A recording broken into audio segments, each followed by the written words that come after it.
Olá, meus prezados alunos, eu cumprimento a todos os amigos e irmãos com a paz do Senhor Jesus Cristo. Nessa pré-aula, eu estarei mais uma vez comentando a lição bíblica do CETEC, Vida Cristã. E o escritor e comentarista dessa revista é o pastor Josafá Batista Soares, pastor presidente da Igreja Assembleia de Deus em Ibotirama, no estado da Bahia.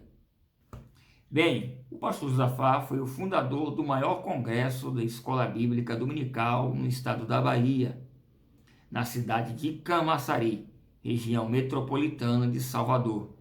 E é o fundador do CETEC, Centro Teológico de Educação e Cultura Vida Cristã.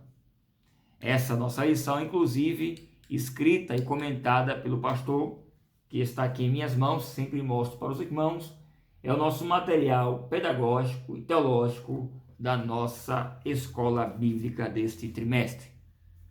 Bem, na lição da semana passada, nós estudamos sobre a questão do embaraço com o mundo e na lição de hoje vamos tratar do sistema político absalônico.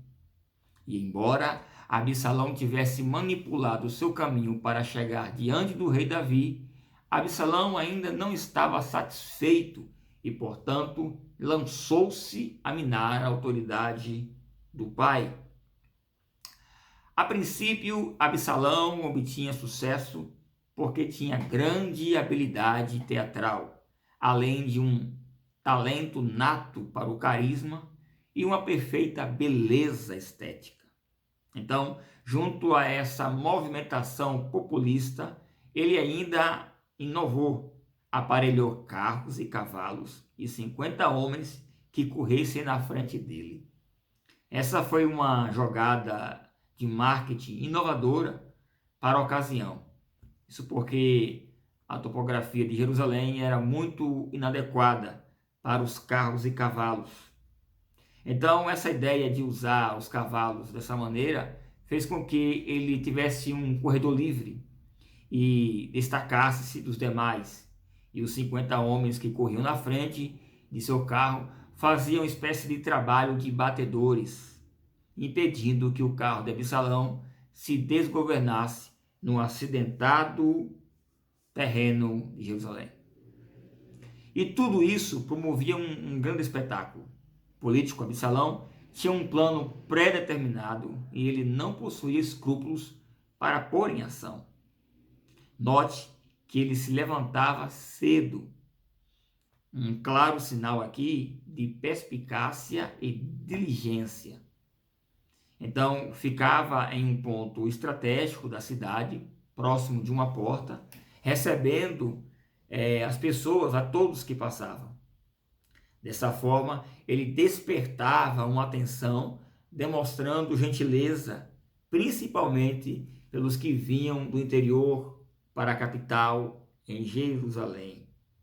Então, ele se antecipava, abordava os viajantes e se mostrava solícito para ouvir as queixas e as reclamações das demandas populares. E como se ainda fosse pouco, Absalão vai mais além. Depois que ele ouvia as pessoas, a informação que ele dava era de que não havia ninguém da parte do rei para resolver os problemas.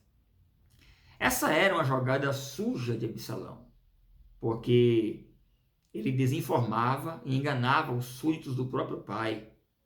Essa fake news, podemos dizer assim, da mídia de Absalão é maquiavélica, porque na verdade, não era justo, porque havia sim alguém do rei e até mesmo o próprio rei para atender às demandas populares. Veja, por exemplo, o episódio da mulher de Tecoa, em 2 Samuel, capítulo 14, verso 4 ao verso 7, onde o rei atendia pessoalmente aqueles que pediam o seu julgamento. Agora, pelo que se percebe, talvez houvesse sim uma demora. E em cima dessa demora, Absalão constrói uma narrativa persuasiva, para roubar o coração das pessoas. Mas Absalão ainda dizia, com o seu teatro de falso lamento, a seguinte expressão: ah, quem dera se eu pudesse ser juiz nessa terra. Perceba que tudo aqui não passa de uma mentira, porque o programa de governo que Absalão apresentava era falso e ele não tinha intenção e não cumpria as suas promessas. Por fim, para concluir seu plano enganoso de conquista de votos, ele cumprimenta seus desejosos súditos como que se ele mesmo, como se ele próprio fosse o rei. Ele aperta a mão das pessoas, beija as pessoas, como que querendo se apresentar como sendo uma pessoa humilde e carinhosa. Esse, portanto, é um comportamento político e enganoso de Absalão. Bem, mas o que é política? A política é uma coisa boa? Pode um cristão se envolver com a política? Pode um cristão ser político? Vamos às respostas. Bem, o principal conceito da política está ligado ao ato de governar e tomar decisões. A política está comumente ligada ao governo, suas decisões e a ideia de Estado. A política está muito ligada a tudo que um governo realiza. E geralmente é aqui que está o problema, porque é fundamental que o governo tome decisões que atendam primeiramente às necessidades de seus cidadãos. Política também se refere ao relacionamento interpessoal, para que se chegue a um consenso. A palavra política vem do grego e o termo é politike, que é a união de duas outras palavras gregas. Uma é polis e a outra é ticos. Polis, cidade, ticos, bem comum dos cidadãos. Logo, a palavra política significa governo da cidade para o bem comum de todos os cidadãos. E quando estes cidadãos comuns se juntam em suas diversas organizações, representações coletivas, estes estão fazendo política com o bem comum a todos, porque buscam o bem coletivo. A política surge na Grécia Antiga, depois da formação das cidades gregas, chamadas ali de estados, cidades-estados. E para que estas cidades funcionassem bem, surgiram as classes sociais populares que também desejavam participar das decisões. E na cidade grega de Atenas surgiu a democracia ateniense, onde os homens, depois de completarem 18 anos, podiam participar dessas assembleias que eram feitas fora da cidade, em um lugar chamado Areópago, que significa literalmente colina de Marte. Essas assembleias eram chamadas de eclesia, termo também grego, que foi usado pelo próprio Senhor Jesus. Em Mateus capítulo 16, versículo 18, assim está escrito: e também eu te digo que tu és Pedro, e sobre esta pedra edificarei a minha igreja, e as portas do inferno não prevalecerão contra ela. O termo eclesia significa chamados para fora. Então, dito isto, você já percebe o conceito do termo política. E também já deve perceber que ela não é de todo ruim, não é uma coisa ruim. Mas dizem por aí, por exemplo, que religião e política não se discutem. Mas essa frase não está certa, porque tanto se discute como é necessário, como é factível que se discuta. Claro que o termo discutir aqui é debater, convencer, falar sobre. Uma outra frase também que se diz por aí é que religião e política não se misturam. Essa frase também está errada. Agora, a igreja não se mistura com o Estado.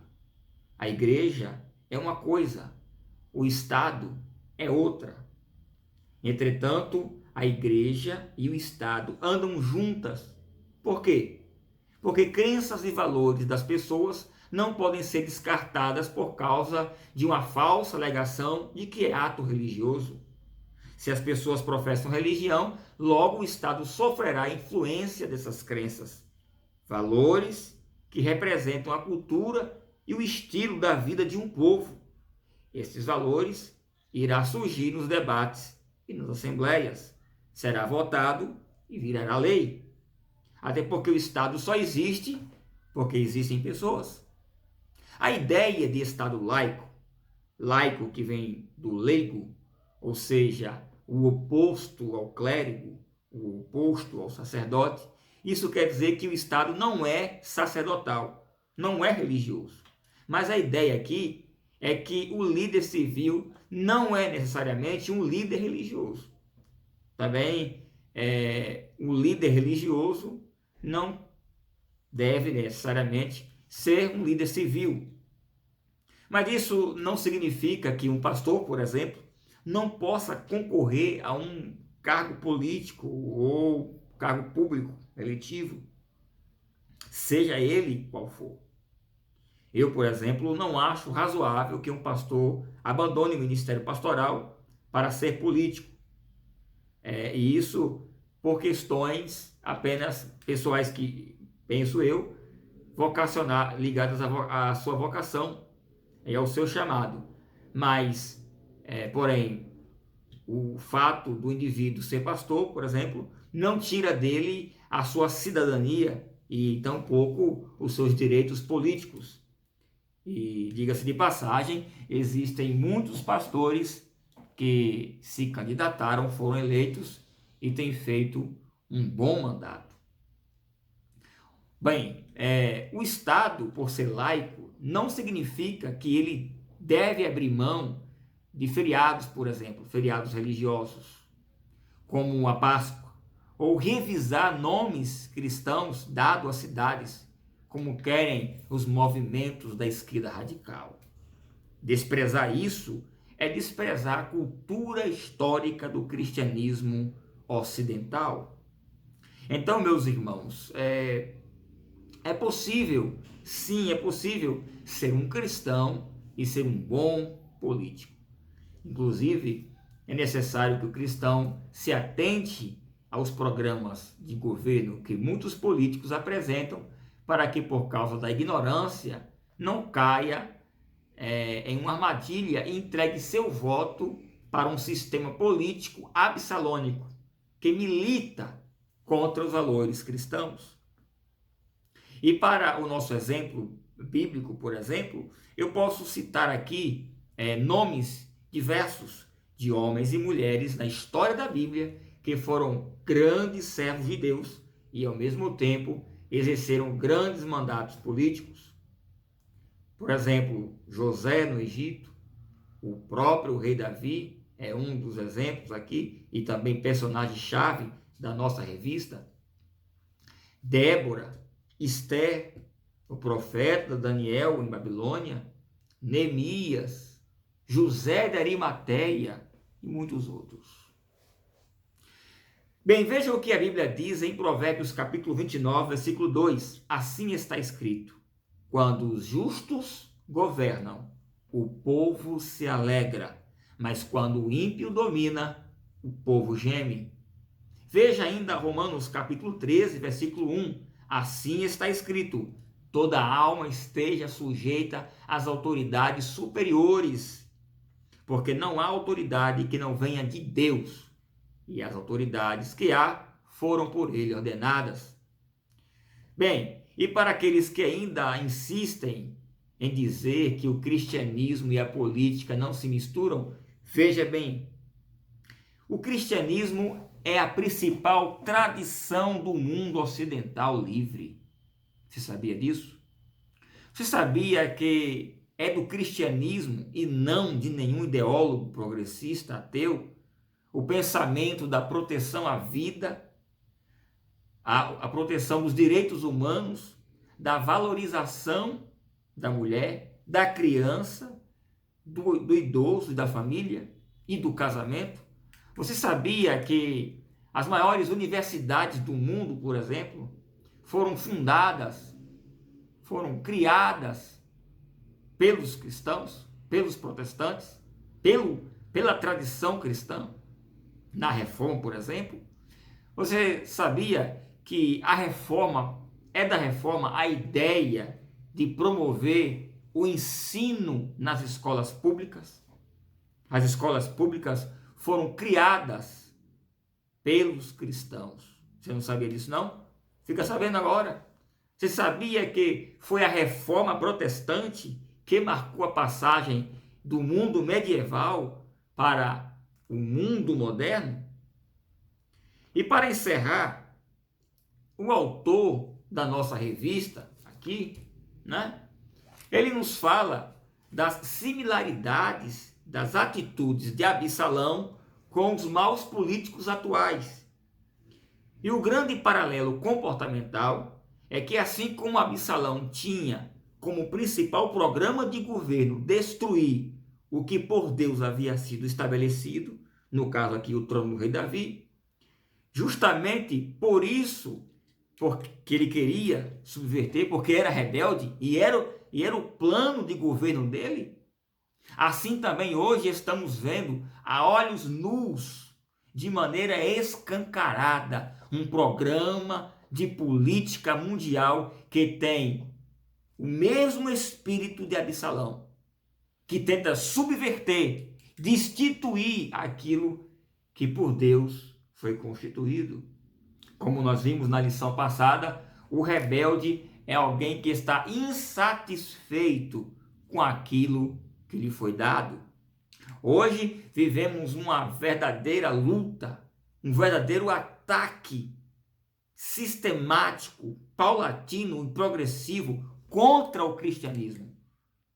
Veja o marxismo cultural e as suas nocivas ideologias de gênero, o feminismo, o ativismo gay, a subversão da língua portuguesa pela linguagem não binária, a judicialização da política, o discurso do politicamente correto, o sutil e falso discurso do tal direitos humanos que prega a cultura do aborto, o tal direito de escolha da criança sobre a opção sexual. Todas essas ideologias, né, são programas de governo, de políticos, de maus políticos, que têm o mesmo espírito de Absalão. Quem insurge-se contra Deus e sua palavra, inclusive palavra esta sobre qual o mundo ocidental foi fundado, foi construído. O cristianismo é a maior cultura, a maior tradição do mundo ocidental livre. Como disse na aula anterior, o rebelde, falei aqui na aula agora há pouco, volto a repetir, é aquele que está insatisfeito com o que lhe foi dado. E por isso, busca a subversão do que já está constituído. O cristianismo está sendo eliminado do mundo ocidental. O mundo livre sofre um verdadeiro ataque e, paradoxalmente, em nome da democracia. E aos poucos vai sendo substituído pelo modelo humanista e ateísta. Mas, assim como Absalão foi morto por Joabe e seus pajens de armas, porque ele teve os seus cabelos embaraçados nos intricados galhos do carvalho, assim são todos aqueles que são capturados pela cabeça, pela mente, pelas ideologias de uma sociedade sem Deus e têm suas vidas ceifadas pelas astutas ciladas do diabo. Eu encerro esta aula citando Romanos capítulo 12, versículo 2, assim está escrito: e não sendo conformados com este mundo, mas sede transformados pela renovação do vosso entendimento, para que possais experimentar qual seja a boa, a agradável e a perfeita vontade de Deus. Que Deus em Cristo te abençoe e, se Ele nos permitir, estaremos de novo nesta aula. Amém.